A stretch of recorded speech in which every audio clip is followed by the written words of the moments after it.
한 정치인의 그 멘토로 유명했던 한 분이 이런 신문 칼럼을 썼더군요. 그 정치 지도자는 길러지는 것이지 외부에서 휙 날아오는 게 아니다. 민중 속에서 수업받고 성장해야만 좋은 지도자가 된다. 아무리 조급해도 금방은 안 된다. 정치에서 압축 성장의 지름길은 없다. 정치에선 묘수가 없다. 묘수를 써서 위기를 모면할 수 있지만 그 묘수가 또 하나의 모순을 잉태해서 더 큰 덩어리의 모순이 온다. 특히 국가 운영은 묘수가 아니라 원칙과 정도를 찾아야 한다. 여러분, 이것은 신앙에서도 마찬가지인 듯합니다. 신앙에서도 원칙과 정도가 중요합니다. 신앙은 본질을 찾아야 합니다. 신앙도 길러지는 것입니다. 휙 날아오는 게 아닙니다. 물론 휙 날아올 때가 있습니다. 내 인생의 어느 한순간에 예수님께서 우리를 찾아와 주셨습니다. 그러나 그 이후 우리의 인생 마지막까지 우리가 걸어야 할 신앙의 길은 길러지는 것입니다. 우리의 옛사람이 버려지고 새 사람으로 자라가는 과정입니다. 새로운 신앙과 삶의 방식으로 훈련되어야 합니다.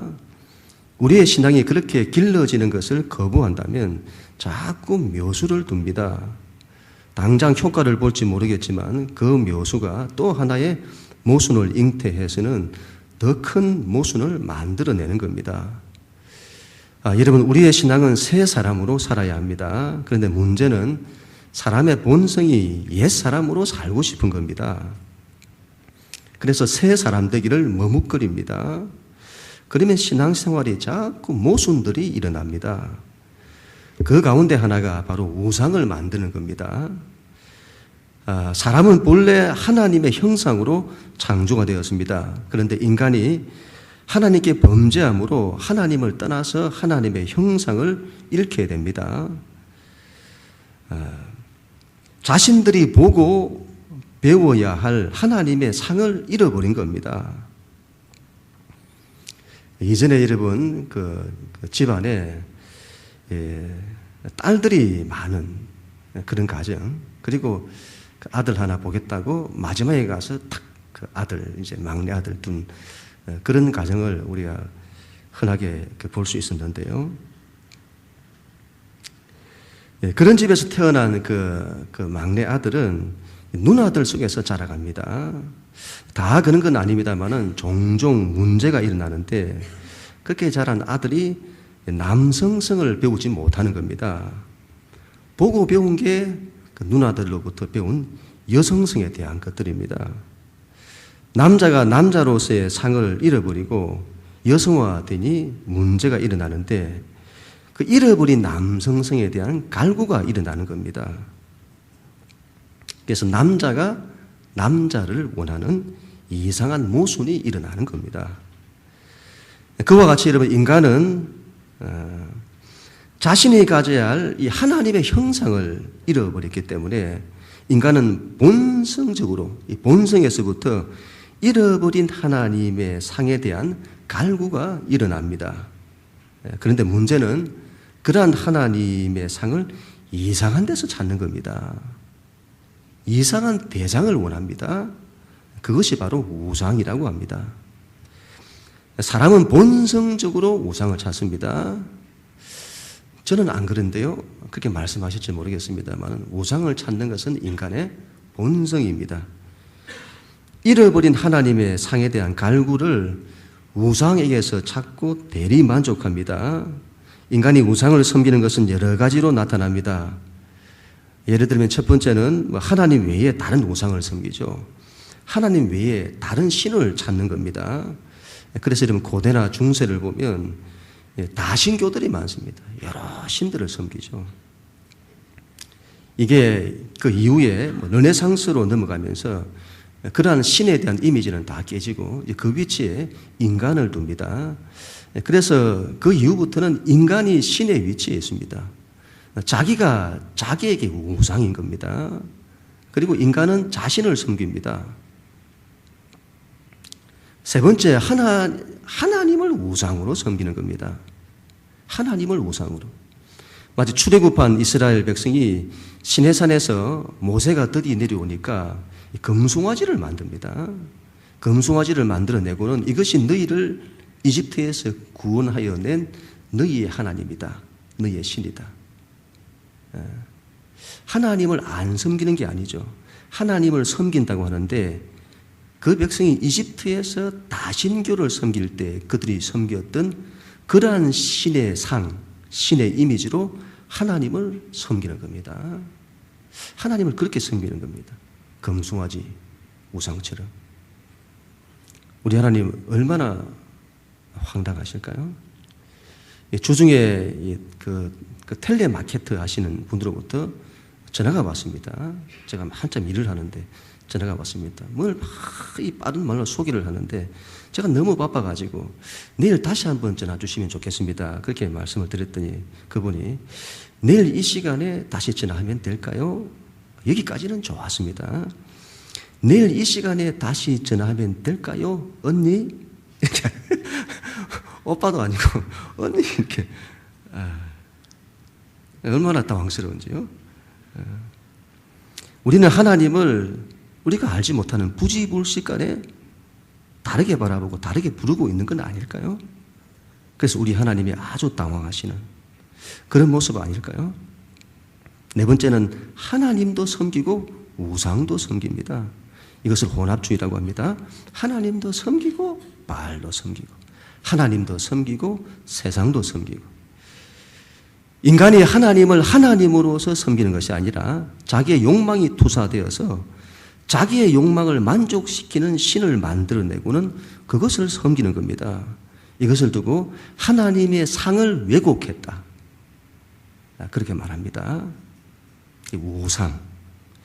이러한 신앙은 우리의 신앙이 이렇게 되면 우리의 삶에 모순들을 만들어냅니다. 예를 들면 예수님 당시에 유대교에 많은 여러 종파들이 있었습니다. 바리새파, 사두개파, 열심당, 에센파가 그렇습니다. 그들은 저마다 자기 종파가 기대하는 메시아상이 따로 있었습니다. 대표적으로 바리새파 같으면 그들은 율법에 대한 충성을 요구하는 그런 종파죠. 그리고 장차 메시아가 올 것인데 그분은 율법에 대한 충성하는 메시아로 와야 한다고 생각을 했습니다. 근데 예수님이 오셨죠. 근데 예수님이 안식일에 사람을 고치시는 겁니다. 안식일을 범하는 겁니다. 율법을 깨트리는 겁니다. 그래서 그들은 예수님을 메시아로 인정하지 않습니다. 열심당 같은 경우는 지금으로 하면 민중신학, 해방신학에 관심이 많은 종파죠. 그들은 메시아가 이 세상에서 모든 계급과 차별을 다 없애고 혁명을 통해서라도 세상을 바꿔야 한다고 생각을 했습니다. 해방을 주장합니다. 그들은 사회운동과 예수, 민중운동과 예수를 찾습니다. 그런데 예수님은 이스라엘의 정치적 해방에 대해서 관심이 없습니다. 그래서 그들은 예수님을 메시아로 인정하지 않습니다. 그들은 처음에 예수님을 자기 편인 줄 알고 따릅니다. 그런데 좀 더 알고 보니까 예수님하고 자기 종파하고 안 맞는 게 있는 겁니다. 그래서 그들은 예수님을 반대하죠. 그들은 예수님, 메시아에 대한 잘못된 상을 만들었습니다. 자신들의 종교적 욕망을 투사해서 그 욕망을 이루어줄 메시아를 찾은 겁니다. 진짜 메시아가 왔습니다. 그런데 그 메시아가 자신들이 생각한 메시아와 다른 겁니다. 그래서 예수님을 거부하죠. 우리가 하나님에 대한 잘못된 상을 가지면 어떠한 결과를 초래하는지를 보여줍니다. 잘못하면 하나님을 반대하게 됩니다. 예수님께서 귀신 들려 벙어리 된 사람을 고치십니다. 그런데 이 일로 예수님과 사람들 사이에 논쟁이 일어납니다. 어떤 사람들이 예수님을 반대합니다. 예수님께서 바알세불을 힘입어 귀신을 쫓아낸다는 겁니다. 바알세불이란 귀신의 왕 사탄을 말합니다. 예수님께서 사탄의 도움으로 귀신을 쫓아낸다는 겁니다. 예수님께서 엉뚱한 귀신 논쟁에 휩싸이신 겁니다. 예수님이 하신 일 배후에 사탄이 있다는 겁니다. 예수님이 얼마나 황당하셨을까요? 예수님 말씀하시죠. 분쟁하는 나라마다 황폐하여지며 스스로 분쟁하는 집은 무너지는 법이다. 집에서 식구들끼리 서로 싸우면 집이 무너지지 않겠냐. 나라가 서로 분쟁하면 나라가 황폐하게 되지 않겠냐. 어떻게 사탄이 같은 편인 귀신과 싸우냐. 그러면 그 나라가 무너지지 않겠냐. 사탄이 하나님 나라 좋으라고 그렇게 하냐. 또 어떤 사람들은 예수님을 시험합니다. 그들은 하늘로부터 오는 표적을 구합니다. 자꾸 다른 표적을 보이라고 합니다. 그들은 예수님을 의심합니다. 어떤 표적을 보이면 그들이 믿을까요? 그들은 메시아에 대한 엉뚱한 증거를 찾고 있습니다.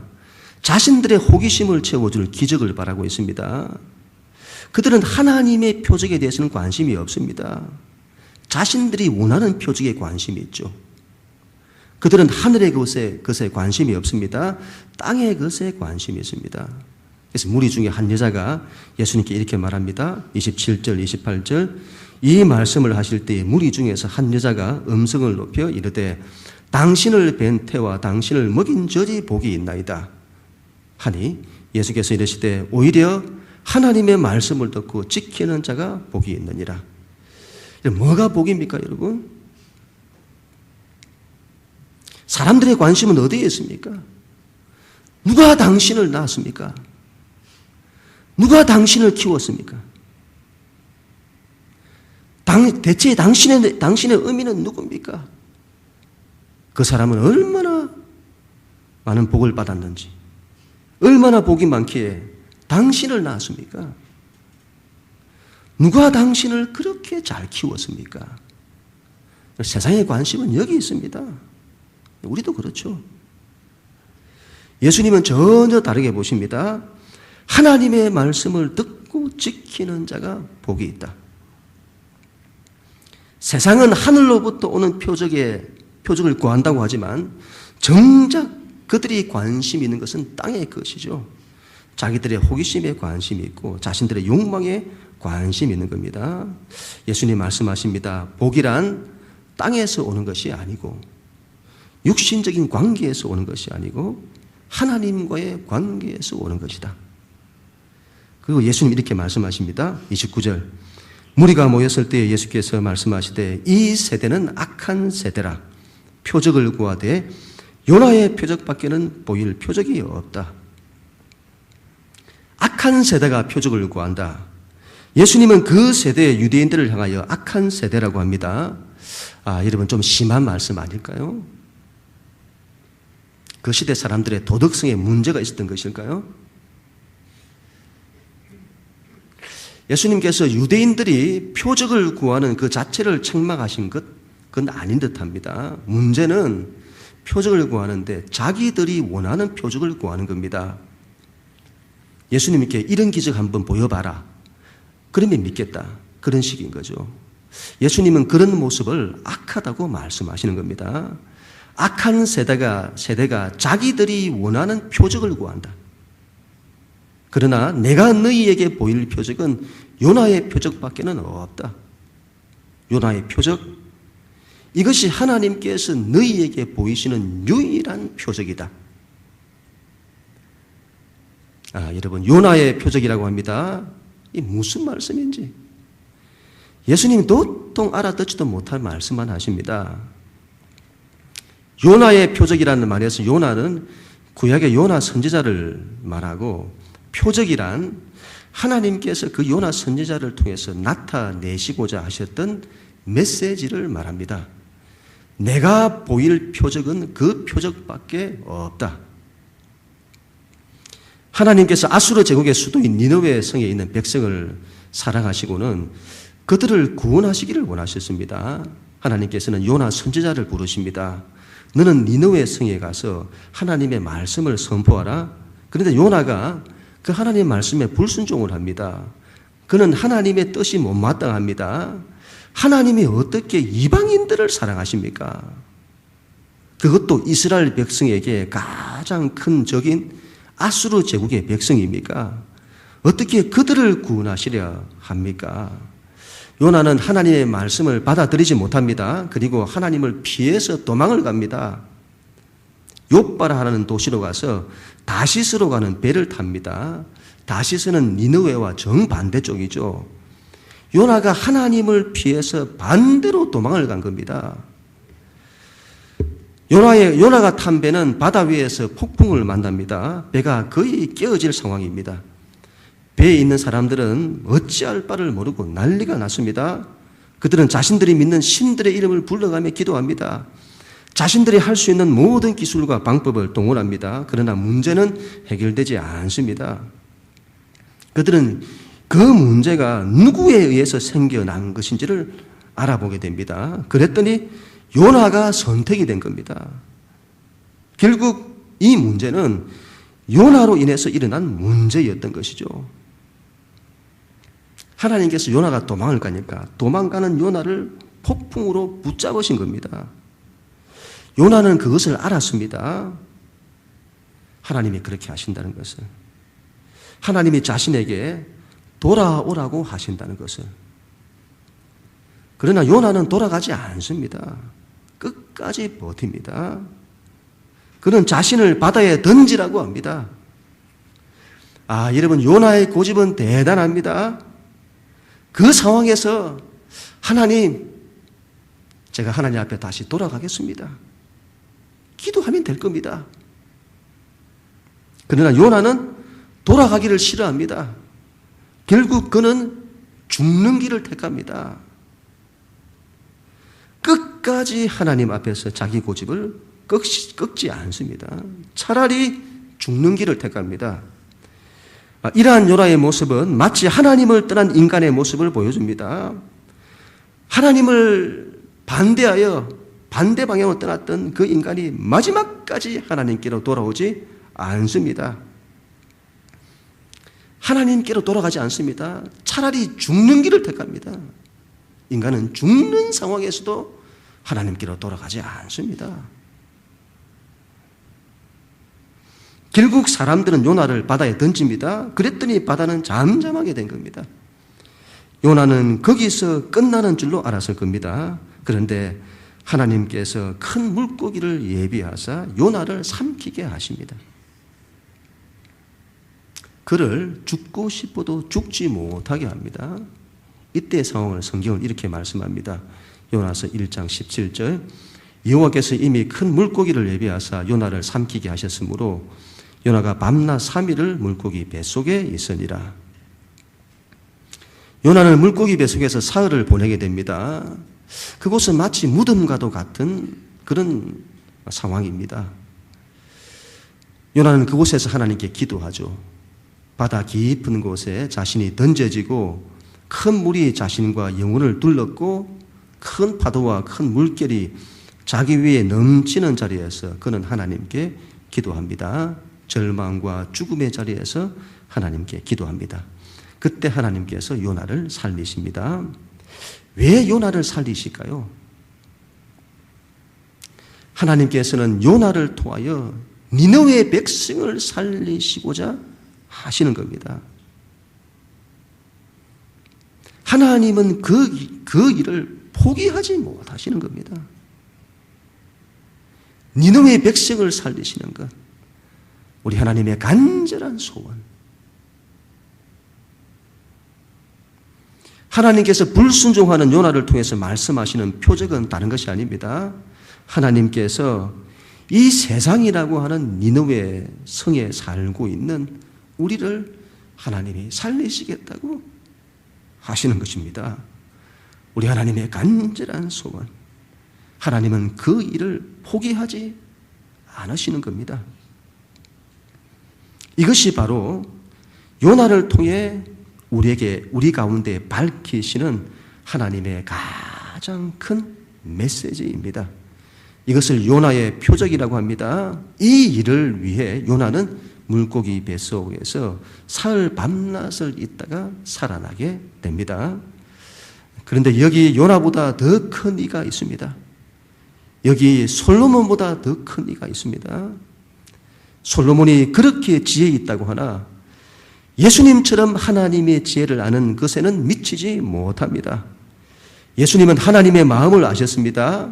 우리를 구원하시려는 하나님의 그 큰 뜻이 하나님의 어떤 지혜로 이루어질 것인지를 아셨습니다. 바로 십자가의 복음.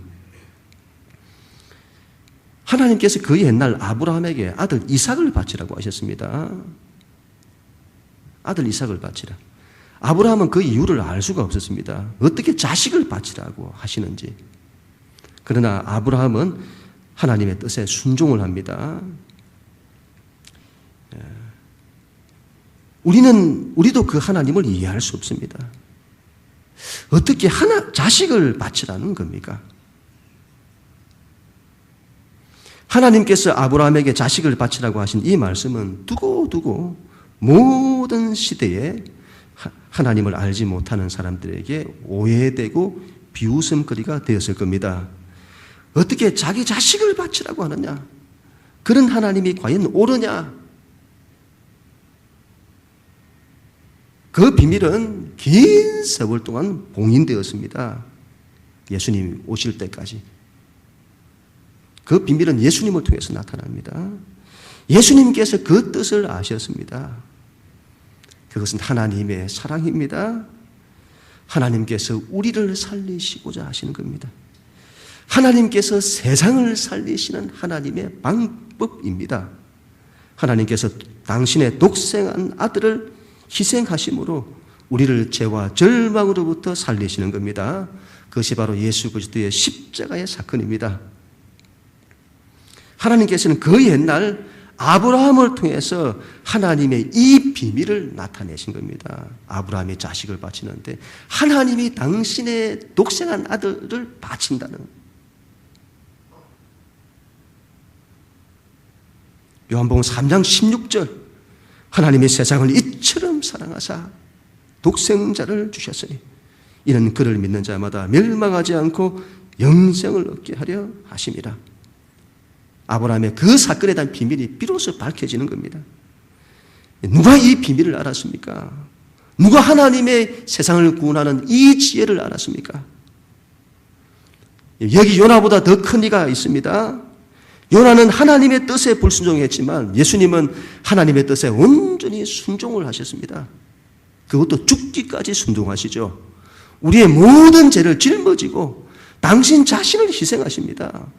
보라, 세상 죄를 지고 가는 하나님의 어린 양이로다. 그가 찔림은 우리의 허물 때문이고 그가 상함은 우리의 죄악 때문이라. 그가 징계를 받음으로 우리가 평안을 누리고 그가 채찍에 맞음으로 우리가 나음을 입었도다. 예수님께서는 요나와 달랐습니다. 예수님은 당신 자신의 죽음을 아시면서까지도 그 길을 순종하시면서 가셨습니다.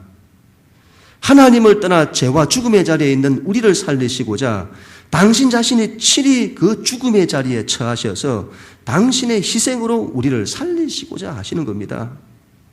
우리가 아직 죄인 되었을 때에 그리스도께서 우리를 위하여 죽으심으로 하나님께서 우리에 대한 자기의 사랑을 확정하셨느니라.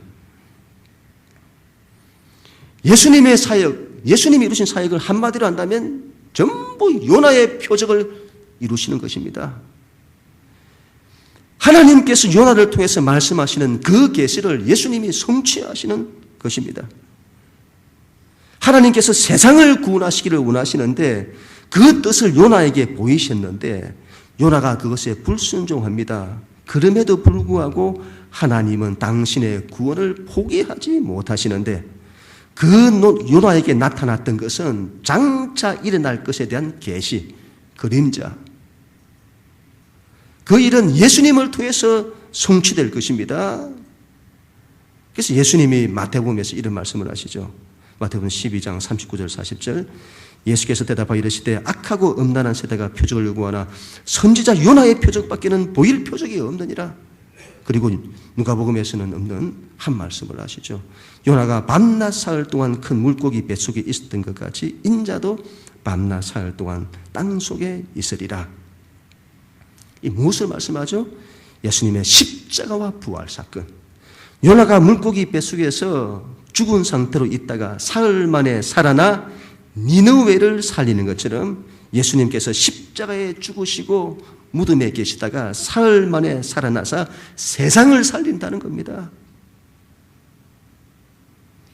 하나님께서는 아들의 십자가를 통해서 세상을 구원하시는 겁니다. 이것이 여러분 예수님의 메시아 되심에 대한 하나님의 유일한 표적이다. 바로 십자가의 예수. 그가 메시아다. 우리는 여러분 이 표적을 볼 수 있어야 할 것입니다.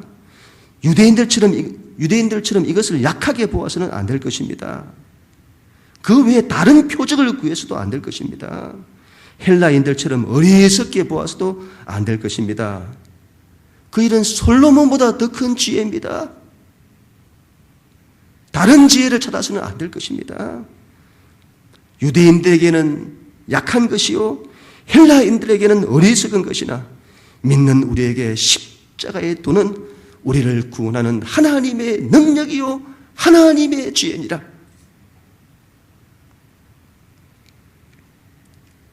이제 요나는 뜻을 돌이켜 니느웨로 갑니다. 그리고 그곳에서 하나님의 말씀을 선포합니다.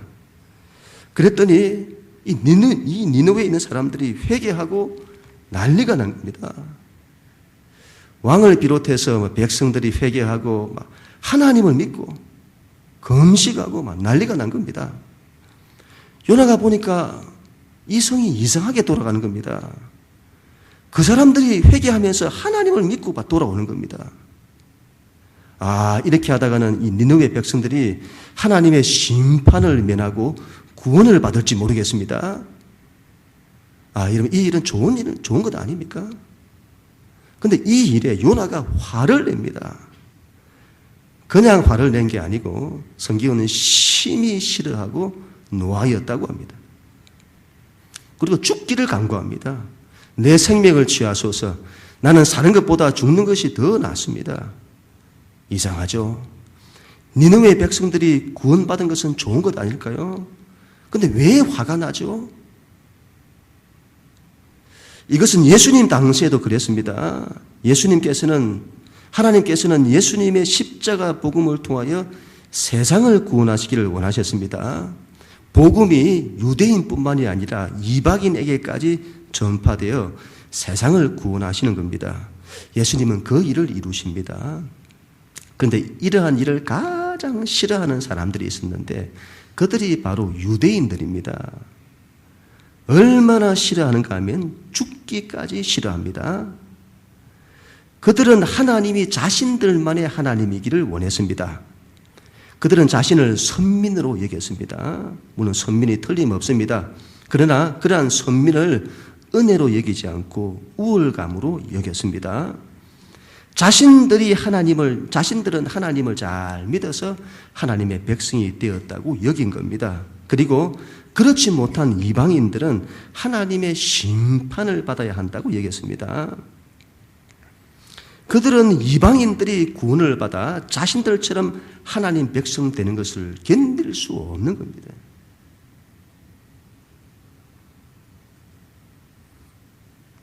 그들은 자신들이 이방인들보다 더 높은 위치에 있어야 했습니다. 그래야 자신들을 확인하는, 자기가 남들보다 더 높은 위치에 있어야 자기가 확인되는, 그걸 통해서 자기 가치를 확인하는 겁니다. 내가 잘났다는. 그리고 자신의 우월함을 확인하는 거죠. 이러한 유대인들의 이 선민의식 얼마나 깨트리기 힘든 것인지요. 이걸 깨트리고 다른 민족에게 복음이 전파된다고 하는 것은 대단히 어려운 일이었던 겁니다. 유대 민족의 문화와 관습의 깊은 뿌리로 자리 잡은 그것을 깨트리는 것은 대단히 어려운 일이었던 거죠. 이것은 예수님을 믿는 우리에게도 마찬가지인 듯합니다. 초기 예루살렘 교회가 그랬습니다. 예수님은 그들에게 지상명령을 주셨습니다. 복음을 예루살렘과 온 유대와 사마리아와 땅끝까지 이르러 전하라 하셨습니다. 그런데 예루살렘 교회는 예수님의 이 말씀을 잘 이해하지 못했던 것 같습니다. 그들은 복음을 예루살렘 안에 가두고 있었습니다. 유대 민족에게만 국한시켰습니다. 결국 하나님께서 그 장벽을 깨뜨리십니다. 서대반의 순교 사건으로 예루살렘 교회는 흩어져 비로소 예루살렘 장벽을 넘어서게 되고 온 유대와 사마리아 땅으로 전파됩니다. 그리고 이방인들에게 복음을 전파할 한 사람이 예비됩니다. 그가 바로 사도 바울이죠. 그리고 또 다른 한 사람, 이방인 고넬로의 회심 사건이 일어납니다. 이 사건은 대단히 중요한데 이방인들에게 복음이 전파되는 그 물꼬가 트이는 사건입니다. 이 사건을 통해서 교회는 하나님께서 유대민족뿐만이 아니라 모든 민족을 구원하시기를 원하신다는 것을 교회가 비로소 받아들이게 되는 겁니다.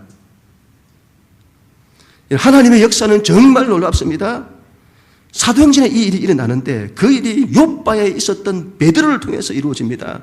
그 욥바가 어디입니까? 요나가 이방인들을 구원하는 일에 불순종하여 다시스로 도망하고 갔던 그 욥바가 아닙니까? 그곳에서 베드로는, 그 욥바에서 베드로는 요나와 다르게 하나님의 뜻에 순종하며 이방인에게 가서 그에게 복음을 전하여 그를 구원하는 거죠. 그리고 그 이후에 본격적인 이방인에 대한 복음 전파가 시작되는 것입니다. 온 세상에 대한 구원. 얼마나 큰 하나님의 소원이신지. 하나님은 요나에게 그 하나님을 나타내시는 겁니다. 그런데 요나는 그 하나님께 화가 납니다. 그 하나님께 화를 냅니다. 니느웨 백성들이 회개하고 하나님을 믿으니까 화를 냅니다. 그리고 초막을 짓습니다. 그 안에 들어가서는 일이 어떻게 되는가 한번 보자. 그런 마음으로 앉아 있습니다. 그때 하나님이 요나를 깨우치시죠. 하나님께서 박능꿀을 준비를 하십니다. 그 박능꿀이 요나의 머리 위를 가립니다. 그랬더니 그늘이 막 져서는 선선하게 참 좋은 겁니다. 근데 하나님이 이번에는 벌레를 준비하셔서 박능꿀을 먹게 하십니다. 해가 뜨고 뜨거운 해가 요나의 머리 위에 내리쬐니까 이건 뭐 거의 일사병에 걸려 죽을 지경인 겁니다. 그랬더니 요나가 또 성을 내면서 죽기를 간구합니다. 그때 하나님께서 말씀하시죠. 내가 박능꿀로 인해서 그렇게 화를 내는 것이 옳으냐? 그랬더니 요나가 말하기를 내가 성내어 죽기까지라도 옳습니다. 그때 하나님이 요나에게 이 말씀을 하시는 겁니다. 요나서 4장 10절 11절. 여호와께서 이르시되 너가 수고도 아니하고 재배도 아니하였고 하룻밤에 났다가 하룻밤에 말라버린 이 박능꿀을 아끼었거든. 하물며 이 큰 성읍 니느웨에는 좌우를 분변하지 못하는 자가 12만 명이요 가축도 많이 있나니 내가 어찌 아끼지 아니하겠느냐. 그 박능꿀은 내가 심지도 않았고 키우지도 않았다. 그런 박능꿀이 없어지는 것을 네가 그렇게 안타까워하며 네가 아꼈는데 저 큰 성읍 니느웨에는 좌우를 분별하지 못하는 자가 얼마나 많은고 내가 그들을 아끼는 것이 합당하지 아니하냐. 여기 요나보다 더 큰 이가 있습니다. 요나가 그토록 싫어했던 이방인의 구원. 그러나 이방인의 구원을 그토록 간절히 원하셨던 우리 예수님. 복음이 유대인과 이방인과 모든 민족, 모든 나라까지 전파되기를 간절히 원하셨던 우리 예수님. 그래야 물이 바다를 덮음과 같이 온 세상이 여호와를 아는 지식으로 가득한 그날을 보기를 원하셨던 우리 예수님. 그 옛날 하나님께서 아브라함에게 주셨던 그 약속을 예수님이 이루시는 겁니다. 창세기 12장 2절 3절 내가 너로 큰 민족을 이루고 내게 복을 주어 내 이름을 창대하게 하리니 너는 복이 될지라. 땅의 모든 족속이 너로 말미암아 복을 얻을 것이니라. 모든 민족이 복을 받을 것이다. 이 약속을 친히 우리 예수님 당신 자신을 통해서 이루시는 것입니다. 여러분 요나의 표적입니다. 신앙은 요나의 표적입니다. 우리는 하나님에 대한 그릇된 상을 버려야 합니다. 하나님께서 우리 가운데 보여주시는 유일한 표적은 요나의 표적입니다. 하나님께서 이 세상을 얼마나 사랑하시는지 요나의 표적에서 나타났습니다. 하나님께서 이 세상을 얼마나 사랑하시는지 요나의 표적의 성취인 예수 그리스도의 십자가를 통해 나타났습니다. 그 하나님은 사랑의 하나님이십니다. 우리는 그 하나님의 상을 구해야 합니다. 요나의 표적에 나타난 우리를 얼마나 사랑하셨는지, 우리를 살리시기를 원하시는 그 사랑의 하나님, 우리가 구해야 할 하나님의 상은 바로 그 하나님입니다. 그리고 그 하나님 앞에서 우리의 신앙은 길러져야 합니다. 그 하나님으로부터 사랑의 기술을 배워야 합니다. 그 하나님을 사랑하고 그 하나님으로부터 사랑을 받으며 이웃을 사랑해야 합니다.